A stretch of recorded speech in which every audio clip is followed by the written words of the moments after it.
Welcome back. We all remember the term, there's an app for that. There's an app for that. Well, joining us now, the Director of Business Development at OnSharp, Jacob Dahl. OnSharp, your online business solution center. It's great to see you. Welcome back to the show. So, hey, thank you for having me, Chris. These apps now become somewhat addictive almost, but I guess the big question for you is, as you're working with businesses, should every business be developing or looking to build an app?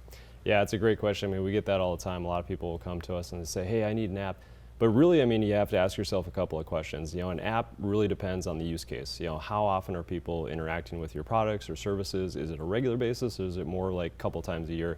So not all the time does an app actually make sense. A lot of times a good mobile responsive site will give you just as many, leads, if you will, and use cases as an app will. But really depends on the situation for a lot of times, but in the right situation, absolutely an app can make a huge difference. So speaking of that, like, what are some of the biggest, as you're working with clients, what are some of the biggest mistakes you see when people come to you in regards to apps?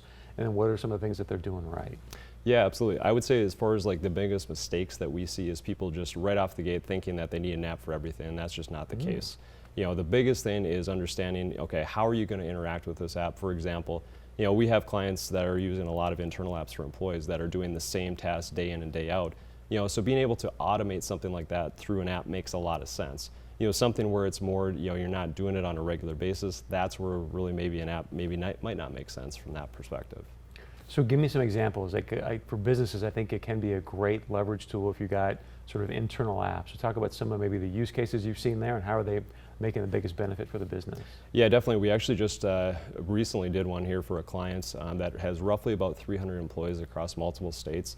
They go out to job sites, complete the jobs, and anyway, before they came to us, they were doing everything by hand as far as the paperwork. So when they would go to a job site, they would complete a form, and it would take anywhere from an hour to 2 hours of their day just to do this because they had multiple jobs that they needed to do. That information would then go to the office. Either they'd have to bring it back the next week or something like that, and it just made a whole mess. So what we were able to do for them was develop an app where their employees could actually do this automatically through the app, send everything back, so it increased their productivity by over 30% within the first month of the app actually launching, which is huge when you're dealing with that many employees. So when you say, first off, when you say to me, hey Chris, there's not now an hour or two less of paperwork, I'm like, praise God. And then secondly, when you say it's done automatically, like, is that person coming on site and having to fill out information, or the app's just tracking them so it's just all going down into their system? Both. We are able, with this particular client, we were able to geofence all of their locations and all of their employees at those locations, and then from there the employee would actually be able to send back the paperwork on the app as well. So they actually have two different points of record for it to make sure that everything was accurate. So some people are going to hear you go, wait a second, you're geofencing employees. Some people are like, whoa, like, what does that mean exactly, and how does it work? It's basically just seeing exactly where they're at and how much time that was spent at a job site. It actually it's a good efficiency from both, obviously, like the ownership's perspective, but also from the employee's perspective as well, so they can actually see exactly where they're at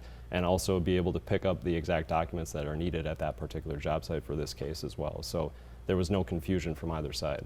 What are some ways, because everyone loves good apps, right? What are some ways that you see that apps could be used that maybe most people watching or myself wouldn't be aware of?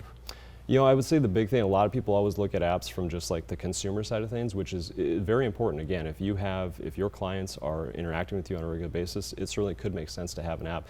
But where we see a lot of our business come from is actually from the companies themselves wanting to create an internal app for their employees, just like I had mentioned before, for efficiency purposes. So whether that would be like an example, you have remote employees, or it's tasks they're doing on a regular basis, that could be certainly a good use case to at least have this discussion or start the conversation about if an app is right for you.